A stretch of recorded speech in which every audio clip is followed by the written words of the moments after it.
The following commercial rafting incident occurred on June 10, 2015, on the Arkansas River in Colorado. It resulted in a fatality. The names of those who survived have been changed. The purpose of this case study is to provide an actual scenario for students to study and to assist in accident prevention. The topic of this video is whether there are recommended routes or lines for commercial rafters and whether they should follow them through the rapids. Big Drop is rated as a Class 3 rapids.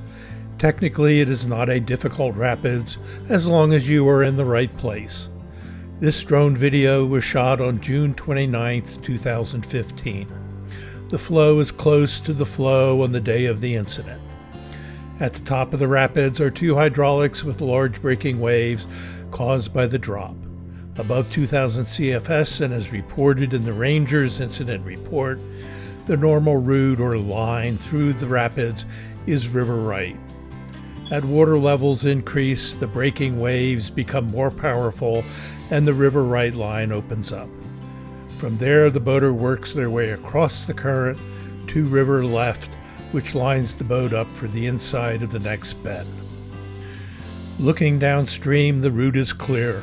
Run river right just to the left of the large rock. Plow through the small breaking wave at the bottom of the main drop and work your boat across the current to river left, which sets you up for the bend to the left. The boater can eddy out on the river left, can catch the slack water behind the eddy and use it to help make the turn, or cross over the main current and eddy out on river right. This randomly videoed trip shows the route through the top portion of Big Drop. They run river right of the two breaking waves and then cross over the main current. At higher water levels, this line is generally considered the more conservative route. At lower water levels below 2,000 CFS, the left route opens up. Above 2,000 CFS, the difficulty of this route increases significantly. A third route is straight down the middle. At lower levels, the wave is smaller and less powerful. Also, the right route becomes rocky and unusable. Above 2,000 CFS, the hole and breaking wave become formidable. At the bottom of the rapids, the main current piles up on the rocks in the bend. These rocks are reputed to be undercut. The boater who doesn't cross over the main current will normally back ferry, avoid the rocks, and continue downstream. This oar rigger is back ferrying to avoid the rocks at around 1,800 CFS. The commercial trip consisted of 4 rafts and a boogie board. The boogie board went first. It was followed by the first raft, which ran the center route head-on. The second raft was a private boater who, for all practical matters in terms of trip participation, was acting as part of the pod or group. He took the river right route. The third raft was the trip leader. An experienced guide on other rivers, she had, depending on the source, between 8 to 13 trips on the Arkansas River. She decided to take the river left route, missed the move, back surfed the wave, luckily or skillfully didn't flip, and lost 2 of her 3 passengers. The fourth boat and sweep took the right route. One of the 2 swimmers was rescued by the group on river left. A newly deposited strainer was noted as creating urgency by the group.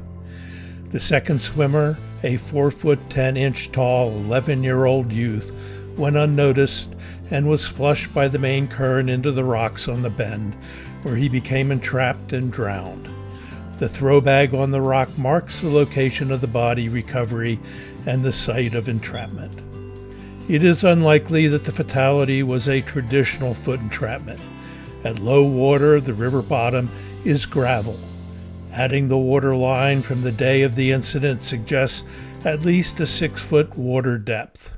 Located below the throw bag is the site of the probable entrapment. The focus of this video is on the route taken. It is a reoccurring theme in other incidents as well. Is there, as the guide's book suggests, a recommended route or line to be taken through the rapids? These lines can change with water levels, and sometimes there can be more than one route. or can you run anywhere, anytime? For the safety of the passengers, should guides on commercial trips run the more conservative routes through the rapids? Should everyone on this trip have run the River Right route? Under what circumstances can guides run more difficult routes? Should the trip leaders have informed the other guides prior to running Big Drop of her intent to run the far left line? Do passengers need to be queried? Should additional safety measures have been taken by others in the group? Is the guide's primary responsibility to safely transport their passengers down the river? What role does route selection play in creating a safer experience?